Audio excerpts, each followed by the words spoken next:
19금 웹툰 16편 모아왔습니다. 진짜 찐인 애들만 모아왔으니 질감하시길 바라며. 레진 코믹스 귀신과 하는 남자입니다. 매일 밤 자기 위로를 하는 기태. 그는 귀신을 보지만 퇴마할 능력은 없죠. 대신 잠깐 쫓아낼 수는 있는데 그 방법은 성욕을 푸는 것. 그렇게 매일을 처녀 귀신들 앞에서 성욕을 푸는데, 그러던 어느 날 지하철에서 모르는 여자가 갑자기 뒤에서 기태를 끌어안는데, 그녀의 정체는 새끼였죠. 인간의 전기를 빨아먹으면서 사는 존재. 세린은 파트너가 되어준다면 귀신들로부터 지켜주겠다고 기태에게 제안하고, 그 말에 혹한 기태는 세린을 잘 이용해 보려고 하는데, 이제 더 이상 귀신들에게 시달리지 않고 평범하게 살 수 있을까요? 스토리도 좋고 작화도 너무 마음에 들어요. 츤데레 같은 남주와 댕댕이 같은 여주 좋아하신다면 추천드립니다.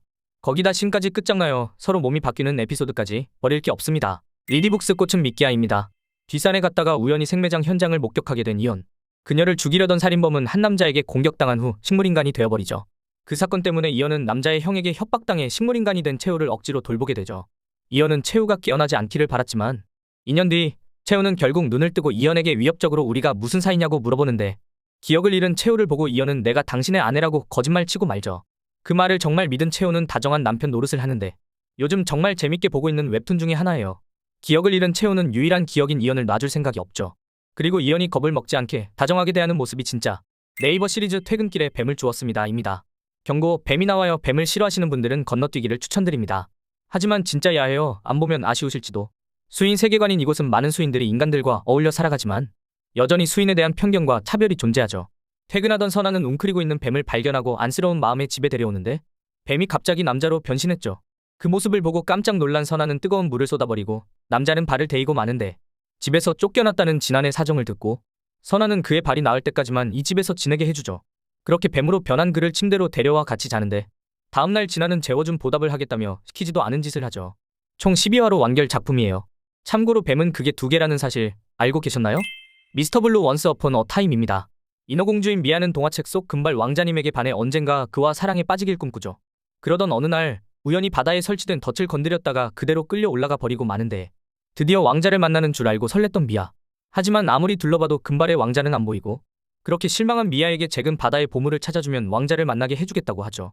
그렇게 둘은 계약을 하게 되는데, 처음으로 인간 세상에 올라온 미아는 모든 게 신기하고 궁금한 것도 많았는데, 그러다 마법사의 도움으로 다리가 생기자마자 인간들은 어떻게 교미하냐부터 물어보죠. 여주도 귀엽지만 서브 여주가 제 취향이어서 너무 슬퍼요. 봄툰 레진 코믹스 정기 점검 왔습니다 입니다. 인간계에 숨어든 서큐버스 릭시. 정기 점검을 핑계 삼아 인간들의 정기를 사냥하며 살아가고 있죠. 그러던 어느 날 브로커에게 받은 정보 덕분에 때깔 좋은 인간을 만나는데, 그렇게 배부르게 정기를 취해갈 생각에 기대하고 온 밤, 자고 있는 남자에게 마법을 걸고 정기를 취해가고 있는데, 갑자기 남자가 눈을 떴죠. 그냥 평범한 인간인 줄 알았던 남자는 사실 총 18호 완결된 웹툰이에요. 리디북스 프리즌 러브입니다. 친구를 죽였다는 누명을 쓰고 교도소에 들어오게 된 슈슈 메일리. 그녀는 소꿉친구인 에드원의 진범을 찾아주겠다는 말을 믿고 수감되었죠. 하지만 룸메이트인 미니캣을 만나 그녀가 치는 사고들 덕분에 룸메이트라는 이유로 괴롭힘을 당하고 있는데, 거기다 믿었던 에드원은 진범을 찾기는커녕 슈슈에게 남자친구가 생길까봐 누명을 씌워 그녀를 아예 교도소에 가둬놓은 것이었죠. 그 사실을 모르는 슈슈는 더 이상 괴롭힘을 당하고 싶지 않아 미니캣에게 감옥 아내가 되어 자기를 지켜달라고 제안하는데, 사실 미니캣은 원래 남자. 교도소에 들어오게 된 슈슈를 따라 들어왔죠. 과연 둘은 무슨 사이일까요? 거기에 에드원의 비틀린 집착까지. 리디북스 타락 성녀가 악마와 더불어 사는 법입니다. 타락한 성녀인 주인공은 흑마법에 손을 대 산재물을 바쳐 악마를 소환했죠. 그것도 하필 씻고 있던 마왕. 그에게 빌 소원은 딱 하나. 아는 사람이 아무도 없는 안전하고 평화로운 곳에서 풍족하게 살고 싶다는 것. 그 말에 엄마가 떠오른 악마는 소원을 들어주겠다며 주인공을 마계로 데려가죠. 하지만 마왕성에서 살기 위해선 그의 가족들에게 다수결로 찬성표를 받아야 하는데, 그렇게 주인공은 마족들의 마음을 사기 위해 꼬시기로 하죠. 현재 시즌 1이 완결난 상태고 20화까지 나와 있어요. 리디북스 엘프의 짝짓기입니다. 평소 동경하던 나우스 씨와 던전에 함께 들어오게 된 파냐. 파냐는 C급 힐러였지만 특별한 능력을 가지고 있었죠. 바로 가까이 있는 상대방의 상태창이 보이는 것. 그런데 갑자기 상태창에 음란마귀 상태 이상이 뜬 나우스? 거기다 미션이 남의 손으로 가버리기였죠. 혼자 해결해보겠다는 나우스의 말에 파냐는 잠시 자리를 비켜주는데, 하지만 잠시 후 다시 돌아가니 아직 해결이 안 됐죠. 인간들이나 하는 더러운 짝짓기에는 관심 없다 말하던 그 나우스가 맞는지. 순진한 동정들 좋아하신다면 추천드립니다.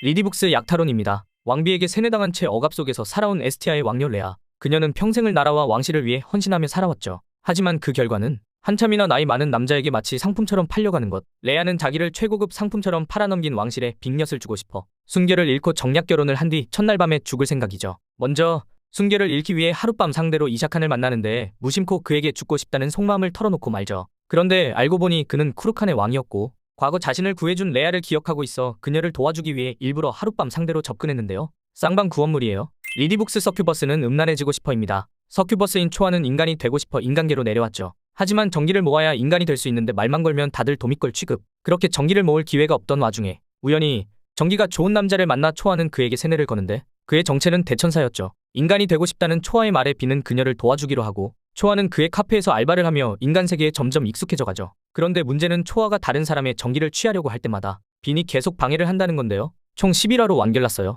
리디북스 쓰레기의 사정입니다. 잠수 이별로 사라진 쓰레기 전남친과 헤어진 은교. 힘든 시간을 견뎌낸 끝에 지금은 친구와 함께 카페를 운영하며 새로운 삶을 살고 있죠.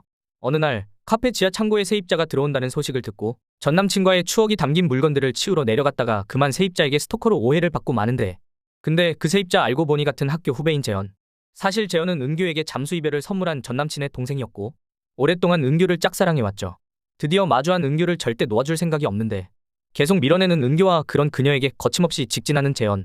진짜 노빠꾸 직진남입니다. 리디북스 포기아입니다. 맹인 양반의 전기수가 된 은하.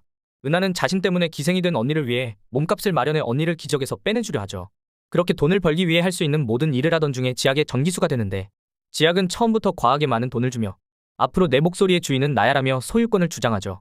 생각보다 훨씬 위험해 보이는 이 남자 대체 정체가 뭘까요? 집착하고 후회하고 질투하고 아주 맛있습니다. 남주 진짜 리디상이지 않나요? 리디북스 상사와 몰래 하는 짓입니다. 새로 온 팀장님의 다리 사이만 자꾸 쳐다보는 소영. 얼마나 빤히 쳐다보냐면 당사자인 태경조차 눈치를 챌 정도였죠. 보통은 기분 나빠할 상황이지만 문제는 소영이 태경의 취향이라는 것. 그렇게 태경은 이 상황을 기회에 삼아 둘만 있을 때 정 그렇게 궁금하면 보여주겠다고 폭탄 발언을 하는데 봄툰 사랑은 비염을 타고입니다. 발현한 지 얼마 되지 않아 아직 서툰 열성 알파 재현은 짝사랑 중인 재현을 페로몬으로 유혹하려다 기력도 없고 배고팠던 새끼 오메가를 그만 기절시키고 말죠.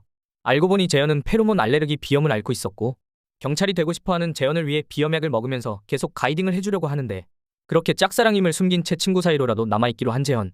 둘은 성인이 된 후에도 친구라는 이름으로 가이딩을 이어가는데 이 둘의 관계 뭔가 애매하죠. 친구도 연인도 파트너도 아닌 가이딩 버스랑 오메가 버스를 웹툰에서 본 건 처음이라 진짜 신선했어요. 리디북스 사내에선 정숙할 것입니다. 3일째 야근 중 겨우 3시간 자고 출근한 나율. 결국 컴퓨터에 블루스크린이 뜨고 멘탈도 같이 나가버리죠. 거기다 새로운 완벽주의자 대표에 대한 분노는 점점 치솟고 결국 참지 못하고 대표실에 따지러 들어갔다가 하필이면 상사의 자기위로 장면을 목격해버립니다. 당황한 것도 잠시 건수라도 잡았다 싶어서 약점으로 삼으려 하지만 되려 협박을 당하고 마는데 이 남자 보통이 아닌데요? 레진, 봄툰 가족이 되어주라입니다. 3주째 매일같이 들려오는 옆집의 신음소리. 곧 시험인데 도저히 공부에 집중을 할 수가 없죠. 그러다 소리의 근원인 옆집 남자를 우연히 만난 하랑. 개변태라고 남자의 뒷담을 깐 걸 들켜버리고 마는데 그날 이후로 하랑은 옆집 남자를 피해 도망 다니기 바쁘죠.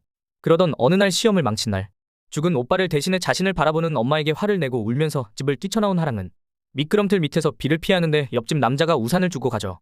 사실 하랑은 매일 여러 사람이랑 하는 아무 생각 없이 사는 것처럼 보이는 옆집 남자에게 질투를 느끼고 있었죠. 그리고 결국 그런 감정을 꾹꾹 눌러 담아 그에게 불평을 쏟아내고 마는데 이렇게 해서 16편의 꾸금 웹툰을 소개해봤는데요.